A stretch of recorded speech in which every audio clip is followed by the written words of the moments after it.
People who can't talk aren't family, my son said angrily. We're giving her to the old lady. Leave, added his wife. I was shocked. What are you doing? Ignoring me, they kept insulting my granddaughter, who was holding her hurting cheek. Unable to tolerate it any longer, I hugged my granddaughter protectively and left with her, leaving my son and his wife behind. 10 years later, when we came back to our home country, my son and his wife came to see us. We miss you. We're family. Let's live together, they said. People who act foolishly aren't family. Please go back, I replied, rejecting them. My name is Margaret Patterson, and I'm a 60-year-old housewife. A while back, I lost my husband, and since then, I've been living alone in a big house. I thought about moving in with my son Jack and his wife Mary, but I felt it would be better to have our own space. Plus, if I lived with them, I might end up having to help out at the bar they own. My body isn't as strong as it used to be, and honestly, I'm not great with customer service. Living and working together would probably stress us all out, so I decided against it. Jack never even suggested we live together after my husband passed away, and I appreciated that. I finally felt free from raising children and taking care of my husband, so I wanted to enjoy my alone time. But once I started living alone, it felt lonelier than I expected. I didn't have many hobbies or friends because I spent most of my time doing housework, raising my children, and looking after my husband. I spent my days watching reruns of TV shows just to pass the time. Whenever I tried to start new routines or hobbies, they never seemed to stick. For me, the highlight of my dull days was spending time with my two granddaughters, Emily and Lily. Emily is 10 years old and Lily is 6. They're both adorable girls. Emily is beautiful and acts mature for her age, while Lily is a bit clumsy and quiet. She often gets compared to her older sister and feels left out. I love both of them, but I feel especially close to Lily. I can tell she doesn't get much love from her parents or sister, and it breaks my heart. Every couple of months, my son Jack and his wife, Mary, would bring my granddaughters to visit. Emily would rush to me, full of joy, her innocent smile lighting up the room. She always looked so neat in her new clothes, with her hair perfectly styled. But Lily, on the other hand, wore Emily's old clothes, and her hair was often messy. She used to be talkative, but lately she seemed quieter and more withdrawn. Unlike Emily's bright smile, Lily often looked sad. After greeting Emily, I knelt down in front of Lily and spoke gently to her. Lily, my dear, welcome. I'm so glad you're here. Today, I've prepared some of your favorite sweets. Let's enjoy them together. Okay, Grandma, what about my sweets? Don't worry, Lily. I've got some for you too. Let's go have them together. As I walked hand in hand with the girls, Jack and Mary stepped out of the car and greeted me. Hi, Mom. It's been a while. Here's a souvenir for you. Oh, thank you. How have you both been? Feel free to make yourselves comfortable. Thanks, Mom. I warmly welcomed my son, daughter-in-law, and granddaughters into my home, serving them tea and treats while we chatted. However, I noticed that Jack and Mary only seemed interested in talking to Emily, completely ignoring Lily. Whenever I tried to engage Lily in conversation, Emily would interrupt or Jack and Mary would change the subject.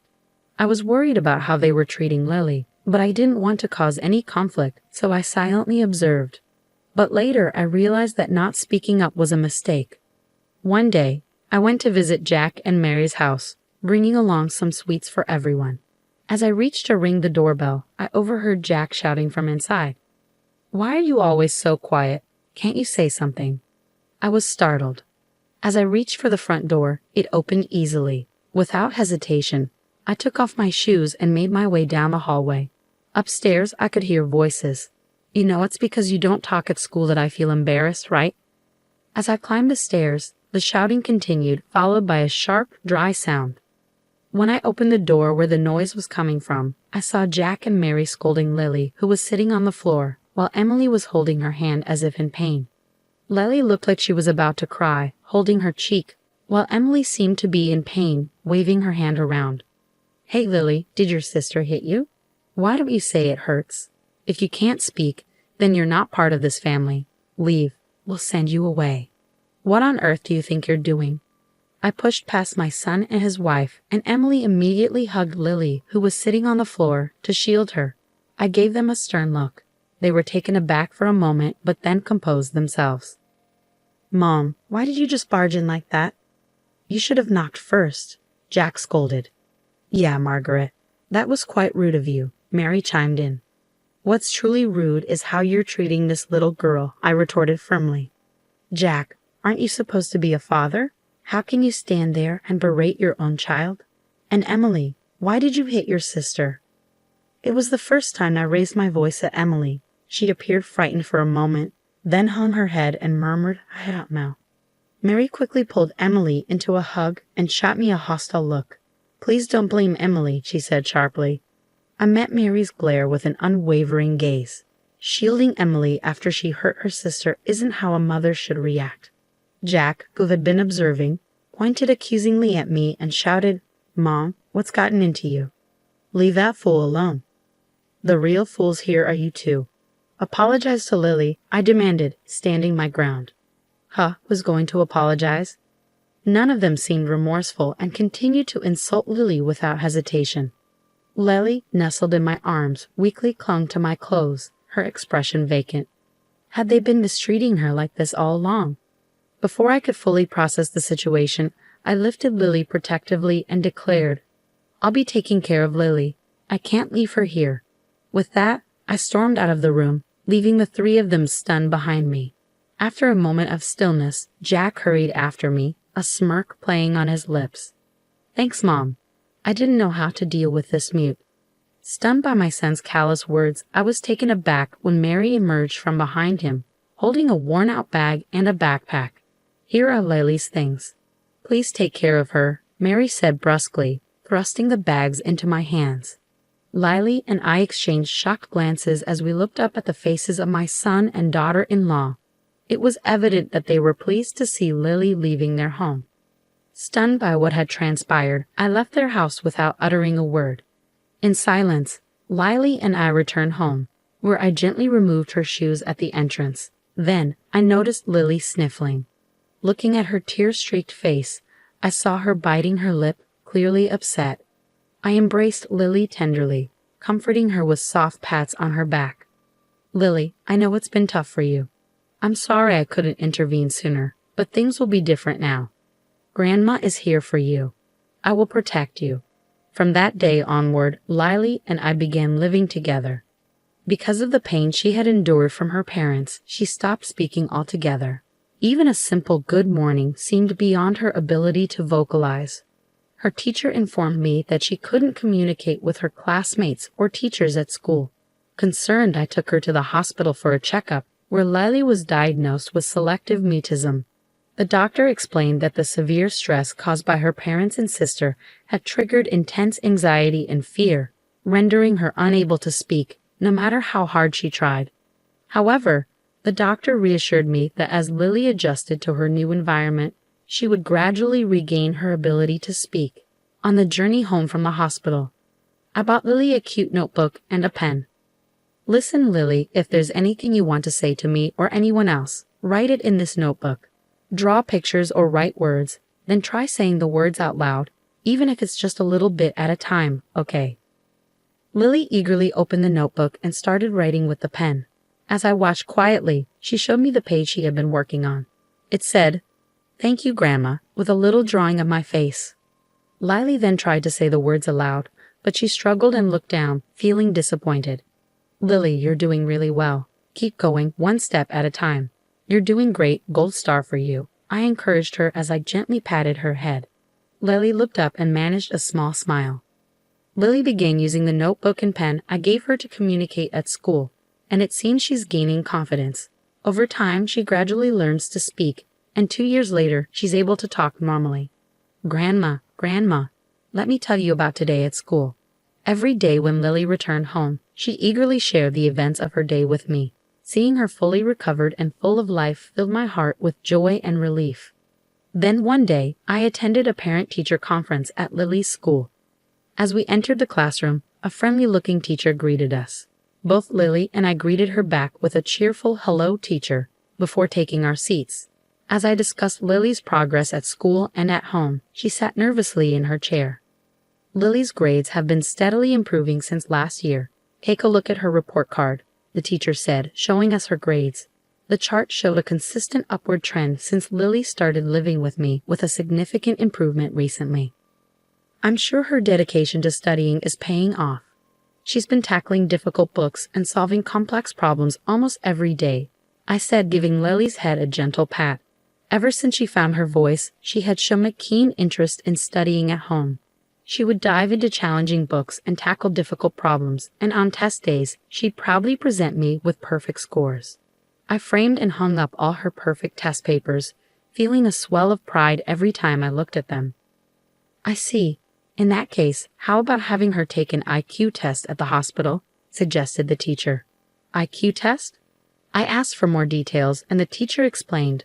Lily might be gifted. Gifted? I repeated, unsure of what it meant.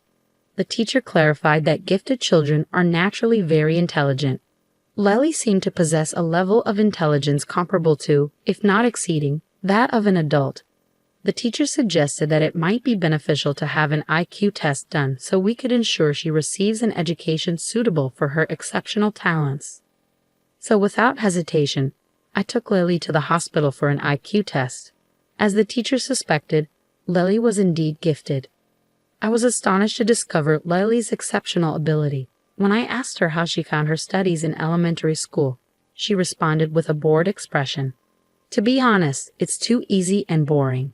I want to study something more challenging, but when I tell the teacher, they seem confused, she explained. Her words got me thinking, could Lily pursue the kind of studies she desired in America? It seemed like the subject she wanted to delve into were at a middle school or high school level. But could Lily, who hadn't even finished elementary school, handle that? I discussed this with her homeroom teacher, who told me about the grade skipping system in the U.S. The teacher suggested that if Lily went to America, she could pursue the challenging studies she desired. It dawned on me that my late husband's brother was living and working in America. Though we hadn't been in touch since my husband's passing, he might be able to assist us in some way. Upon reaching out and consulting with him, he expressed his willingness to support our move to the U.S. Feeling relieved, I proposed the idea of studying abroad in America to Lily. I'd like to go if Grandma is coming too, but I want to graduate from elementary school with my friends first, she replied. Okay, I understand. I'll also start learning English by the time you graduate, I replied. Lily smiled, relieved. She made many cherished memories in elementary school and graduated smoothly. Since we had exchanged contact information, she could stay in touch with her friends even from overseas. However, I decided not to mention the plan of studying abroad to Jack and Mary. I was afraid they might try to interfere if they found out about Lily's giftedness, possibly even trying to take her back. Lily quickly adapted to life in the U.S. and excelled academically by skipping grades. I supported her wholeheartedly, seeing Lily enjoying studying more than ever. I felt truly grateful that we had come to the U.S. Her talent was truly remarkable. After a few years of studying in the U.S., she enrolled at Harvard University, where she studied business. Before I knew it, she had founded her own successful company. I want to repay my grandma, Lily said enthusiastically. For me, Lily has already repaid me more than enough. She's grown into an incredible adult, I replied, feeling immensely proud of her accomplishments. Her achievements garnered attention from American news outlets, spreading her fame worldwide. It's likely that Lily's name is now recognized globally. I wonder what Jack and Mary think of her success. I would be satisfied if they regret how they treated her. I'm used to myself. 10 years after Lily started her company, we returned to our home country for work reasons. Settling into a new apartment, we were surprised when the doorbell rang unexpectedly. Assuming it might be a routine notice, I opened the door without suspicion. It's been some time, Mom. Are you been all right? Jack and Mary stood before me, and I couldn't help but feel uneasy at their presence. I had changed my contact information and moved far away from my previous residence. How did they manage to find me here? I wondered. Ignoring my bewilderment, Mary called out into the house. Hey, Lily, are you here? It's your mom. I've come to see you after so long. What do you want? Please don't come near my daughter, I stated firmly. Don't be distant, Mom. After all, we're Lily's parents, Jack insisted. That's correct, mother-in-law. Lily is here, isn't she? Please allow us to see her, Mary chimed in. Wait, you can't just barge in like that. But before I could prevent them, Jack and Mary pushed past me and entered the house. As I attempted to intervene, Lily peeked out from the living room. "What's going on, Grandma? Wait, who are they?" Lily appeared surprised by the unexpected visitors. I felt awkward and turned my face away, unsure of how to react. Meanwhile, my son and his wife appeared delighted to finally see Lily. "Oh, Lily, I've missed you so much. You've grown up so beautifully," Mary exclaimed, reaching out to hug her. But Lily shrugged off her arms. "If you want to talk, I'll be in the living room. I'll make some tea, so please wait there," Lily said icily, heading to the kitchen to prepare tea. With a chilly tone, Lily began making tea in the kitchen. Jack and Mary made themselves comfortable on the sofa and eagerly engaged in one-sided conversation with her, reminiscing about the past. Growing concerned, I called out to Lily, but she winked at me, indicating that she had it under control. Taking a seat across from them, I was immediately confronted with the main issue. My son and his wife's pub had gone out of business due to poor management. Additionally, their eldest daughter, Emily, had gone off the grid since starting work, leaving them clueless about her whereabouts and activities. With no jobs and dwindling savings, Jack and Mary were facing financial hardship. "Hey Lily, would you consider helping us out? We raised you until you left home at 6. So you owe us," Jack said. "Lily, we bet you felt lonely without us all these years, right?